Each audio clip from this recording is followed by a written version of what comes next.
Episode 11 of the MitchellTalks News9 Sessions. This week it's just Aaron Brillbeck, no Grant Herms. Our guest is former Oklahoma City Mayor Mick Cornett. He's in a runoff a week from Tuesday with Kevin Stitt for the GOP top job in Oklahoma, running for governor. We talked with him about running the city of Oklahoma City, negative ads, whether or not the tax increase for education was warranted. How do you run a system well with perceived incompetence all over state bureaucracy? We'll talk to him about this and more. It's Mick Cornett with Aaron Brillbeck and Scott Mitchell on Mitchell Talks, the News9 Sessions. You're listening to the new media. You're listening to Mitchell Talks. Learn more at MitchellTalks.com and follow me, Scott Mitchell, on Twitter at MitchellTalks. Aaron Brillbeck along with Scott Mitchell and with Mick Cornett, who is former mayor of Oklahoma City, currently running for Republican governor. It's become a pretty interesting race. It was an interesting race to begin with. It's become a bit more heated in the past few days. We've seen what started off as being more of an issue-based type of a campaign quickly turn into a couple of shots. Yeah, I mean, the first 14 months have been very fun out there, meeting people, listening to people, talking about our record in Oklahoma City and how we think that extends to doing things at the statewide level, trying to restore some confidence in government, trying to bring people together. I mean, all these big picture issues that I've been concentrating on. And now the airwaves are just full of negativity, which is probably not going to help turnout at the end of the day, and we're a campaign that needs turnout. So we're obviously trying to stick to the issues. It just it gets more and more distractive every day. I'm going to take it another direction then. I want to talk more about the issues because there's a lot to cover. You're going to be walking into a reasonably good position if you're elected, and that for the first time in a long time, we've actually got some money to work with. We've seen substantial changes the legislature has imposed in terms of tax incentives for businesses. We saw, obviously, the largest tax increase in state history to fund teacher raises. Let's address that one first. Obviously, everybody's in favor of teacher raises. Were you in favor of that tax increase? Well, I think if I had been governor, it never would have gotten to that point. I mean, we had 10 years of emotion kind of break out there for a week, and that's not going to go away, in 1 week either. I'm very glad the teachers got a raise. And, when the legislature passed it and then the governor signed it, that should have been the end of it. But instead, then you had this kind of outrageous attempt to try and take it back away. And to me, it gets back to one of the fundamentals of Oklahoma City and the leadership doing what it said it was going to do over and over and over again, developing a confidence. And here was state government, seemingly giving teachers a pay raise, and then this movement to try and take it back away. And that's the sort of chaos we have to get away from. The one commonality amongst all Oklahomans is they're sick of this overly partisan bickering and chaos at the state capitol. And we almost had an exact repeat of it.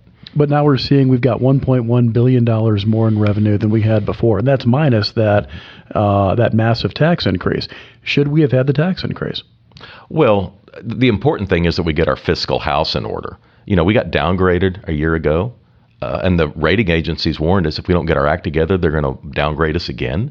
I mean, that should have alarmed everyone. In Oklahoma City, we have the highest bond rating that the rating agencies will allow us to have. And one of the first things the next governor needs to do is to start working with the outside capitalists and those that judge governments and their responsiveness and their accountability, and figure out what we need to restore our reputation statewide, because it's been damaged over the last few years. And of course, we shouldn't be jumping in trying to see how fast we can spend all this money either. We got to be getting more with less out of our agencies out there, and that doesn't necessarily have to do with the money that we're putting into it, but there's got to be a higher level of accountability and a higher level of transparency. And as we start to restore some of the funding cuts out there, some of that accountability has to be restored as well. I don't know if that necessarily answers the question, though, in terms of whether we should have had that tax increase. Well, it's hard to know, but what I'm saying is we never should have been in that position. And if I'd been governor, we wouldn't have been in that position. You can't just let something just continue to simmer like that and then boil over. Did you ever see anything like that happen during the 14 years I was the mayor in Oklahoma City? No. And that's the type of leadership that we need, that can kind of bring people together and keep this sort of thing from happening. Let's talk criminal justice reform. There were some reforms put into place. They fall woefully short of what I think a lot of voters had hoped they would. Joe Albaugh still calling for $800 million for 2 new prisons. Is that the answer? Do we build more prisons? No, I don't want to build more prisons, but we cannot continue to be the state that leads the nation in per capita inmates. We're better than that. And that recidivism rate is equally embarrassing. Most people that get out of one of our prisons wind up going back to one of our prisons. I mean, that shouldn't be acceptable to anyone. We've got to do a better job of getting people to have a better path coming out. And there's a lot of private sector nonprofits working on reentry programs. There's some great success stories out there, but not nearly enough. And I visited a prison up in Alva that's having some great success on just that very issue. But we need to concentrate on criminal justice in all aspects. We're really good at locking people up. But are we going to lock people up because we're afraid of them, or are we going to lock people up because we're mad at them? And if we're mad at them and they have a really serious addiction issue, what are we really doing long term about making it a safer place and trying to get people back in society and return to their families and have a productive life? There's a lot of things that are involved in criminal justice reform, and 780 and 781, they were a good start. I was for them. But now that they've been in place, and I don't think anyone was expecting that was going to solve the problem. But it's a step, and it's an issue that we got to bring people together on. I mean, got to bring the DAs and the local government and the judicial system. We've all got to come together and figure out a better way to do it. I mean, we can't just be the state with the most incarcerations in the country. Give me some examples of better ways to do it. I mean, again, right now we're in a reasonably good position. Revenues are up $1.1 billion.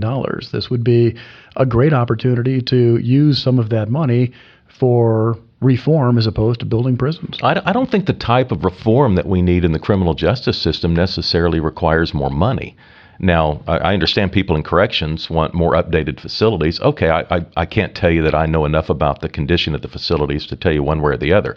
They tell me they're horrible. I believe them, but I haven't actually seen them or actually seen someone express a white paper on how a capital investment could make it more seamless or create a higher level of efficiency. But we're spending $100 million a year on health care for inmates. That's not the cost of incarceration or their food or the guards' salaries. That's for their health care. I mean, this is ridiculous that we're spending that size of money on this issue, and it just plays off into all of the other social issues. It plays into our lack of education. It plays into our lack of health care. It increases DHS's bill. I don't think it's more money that the criminal justice system needs. Now, it might need some, but the bigger issue is we've got to have a different way of dealing with people that have issues and have broken the law. Let's talk about pot, because unfortunately it seems like every week that we do this podcast, we're talking about pot at some point or another. But let's talk about pot. You were not in favor of medicinal marijuana the way that it was written. Talk to me about that. Well, I was against 788, but not because I didn't want people to get the help they needed. I've traveled the state and listened to people. I think the vast majority of Oklahomans want people to get the help that they need. And if they believe that medicinal marijuana can help them, that we ought to figure out a way for them to get it. But 788 had a lot of accountability issues. And there are the intended consequences, and then there are the unintended consequences. And my issues with 788 were more of what the unintended consequences are going to be of a poorly written initiative. But it passed. And so once it passed, the state has an obligation to go out and put together something that fulfills the wishes of the voters. I don't look at initiative petitions as suggestions. Those are marching orders. Those are assignments for elected officials. Put this in place. The people of Oklahoma have spoken. And I imagine if we head toward a day where recreational marijuana is going to be on the ballot, I'll probably have a similar stance. If you're elected, this is obviously something that's going to be dropped in your lap pretty quickly. Will you impose any restrictions on medicinal marijuana? Well, I want to try and fulfill the wishes of the voters, and I don't want to single-handedly start making the decisions in that regard. I mean, there's a lot of people in leadership that probably studied this issue more than I have. I just want us to have a system that people can believe in. One thing I've learned at Oklahoma City is that having faith in government is extremely important.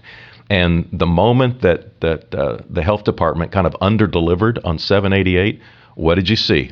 Another level of chaos associated with state government. We got to do a better job of meeting the expectations of the voters if we ever want to develop the level of confidence that we need. Let me hit you on one more. Your opponent, Kevin Stitt, is trying to portray you, at least with his commercials, as being a liberal-leaning rhino, not in favor of sanctuary cities, anti-Trump. Talk to me a bit about that. Let's clear the record. I would love to, and let's start individually. First of all, with President Trump. I spoke for him at the Republican National Convention in Cleveland. I voted for him. As soon as he was elected, I was invited to Trump Tower to sit down with him and talk about municipal issues, and I did. He then invited me to serve on an infrastructure task force. He then invited me back to the White House for a longer conversation with other local government leaders on infrastructure and different ways that the federal government can get involved in the funding.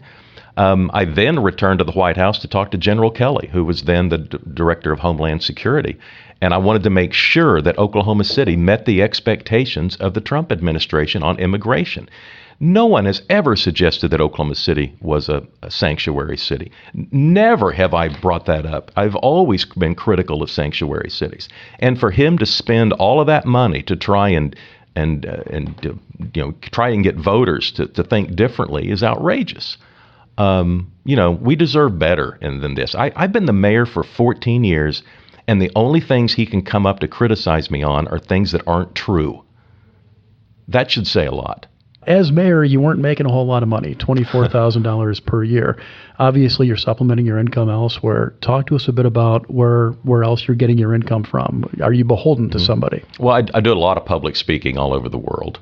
And, I'm represented in London by a European organization that finds me a lot of speaking opportunities on the Eastern Hemisphere. And I do, some in the Western Hemisphere, too. As you mentioned, being mayor is very time consuming. And so, I'm fortunate to be able to find a way to make money in a very short period of time. I've also had a television show called The Verdict. I think people have probably watched that, occasionally from time to time. And the mayor's salary does come in handy too. We paid $24,000 a year. And so, I don't want to act like that, it was not significant. I was very grateful for the opportunity to serve and for the salary that the voters had determined that position deserved. Oil and natural gas in any way supplementing that TV show or the sale of the video? No, not that I know of. Are you talking about the documentary? The documentary also, yeah, right? Well, in addition to the cable access show you do. Yeah. All the sponsors are listed on the show, and sponsors come and go, as you know, in television. I couldn't vouch for who's coming in and who's going out. But documentaries don't make money, and this one didn't make money either. Can we go back to healthcare for just a second? Mm-hmm. You mentioned what has happened with the State Department of Health. We have food insecurity in the state, terrible smoking rates, obesity, diabetes, the health department. It's been 8 years of disaster. We all know that. With your background as the mayor and putting the city on the diet, are you ready to start cleaning house in terms of the issues? Smoking we were spending millions and millions of dollars on programs that just don't work. Mm-hmm. Well, I think look at the governor's role in controlling the narrative for the state, similar to what I did in Oklahoma City on the obesity issue to raise awareness. I think we've come to judge our governors based on what they do on policy during session, and I think that we're forgetting the idea that the governor can control the narrative for the whole state about what's truly important, and I intend to do that. I intend to be out talking to people about education and health. You talk about all the metrics there that we perform poorly on in health. A lot of that falls back on education. A more educated society is going to make better healthcare decisions. And a lot of the health situations that you mentioned are the result of poor decisions. I mean, people have fallen short on making good decisions in their own lives in a lot of different areas. I think the governor is the one person who can get out and talk to people and talk to about what's truly important. And to me, that's health and education. And it falls on our collective shoulders, regardless of the amount of money the legislature chooses to distribute in those areas. Oklahomans can do better and make better decisions. And I intend to move the needle on those important issues. I don't want to sound naive and to think that I can single-handedly, turn this entire state around. But I think I can affect a significant number of the 4 million people that are in Oklahoma. And we can start to structure ourselves as a more healthy, more highly educated community. Because that's truly the only way we're going to have long-lasting economic success, is to start addressing these social issues that are holding us back. We have too many people that are unhealthy, too many people that are undereducated. And until we really come to grips with that, admit it, and start dealing with it, we're never going to have the type of economy that we want. One of the things that Oklahoma City has, when you look at the city of Oklahoma City staff, Jim Couch and all those departments, this is one of the best run cities in America. I think everybody agrees with that. You look at what has happened at the state, the bureaucracy is awful. It's horrible. There's a lot of incompetency there. How would a governor who is as an office, lots of studies say it's fairly weak in the ability of the governor to push buttons, how would you be able to take a lot of these particular issues with the state bureaucracy and really make effective changes, given that the structure there is so much different than Oklahoma City? Well, first of all, you have a pretty weak position in the mayor's office in Oklahoma City as well. So I think there's some similarities there. But, one aspect of my service in Oklahoma City was I was the chair of the audit committee for the last 14 years. I helped conduct over 140 performance audits. We audited every department every year. And we pushed people to do more with less. I remember one year, Scott, revenue was coming in 1% ahead of expectations. In most government settings, department heads would have been told, hey, you're going to have a little more money than we thought. Please budget accordingly. What we did is we went to the department heads and said, we want you to prepare a budget with 3% less. And we want the same output.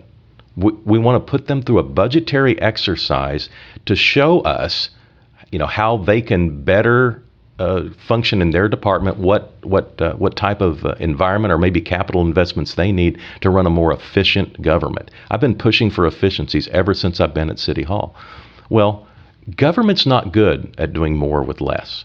Here we are inside a TV station. I don't know of any industry that I know better that has done more with less year after year after year. I mean, when I entered the industry 20 years ago or 40 years ago, there were a lot more people and a lot less content to produce. And look at it today. Smaller staff, more content, but people do more with less. It's not government's instinct to do more with less. If you don't have leadership that's pushing for efficiencies constantly, you're not going to get it. And I want people to understand that that's the culture I come from. That I come from a culture of pushing people for efficiencies and performance. And if you don't have that, you're not going to have the accountability in government. People are going to have less trust, and we have to build up trust, and we have to build up accountability, and we have to build up transparency. Every year I've been in government, it seems like the expectations on accountability and transparency keep going up. I can't tell you what happened before I got in government, but I can tell you since I've been in, everybody wants it more transparent, more accountability, more involvement. And we've tried to meet that expectation. And that's why I think there's a high level of trust in what we did in Oklahoma City. To that point, there is a discussion now about the competency of the state auditor and inspector's office. I mean, there's a runoff there.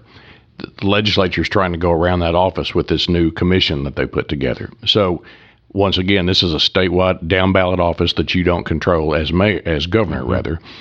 And there's going to be, I'd say, 10 more days of fun in that particular race.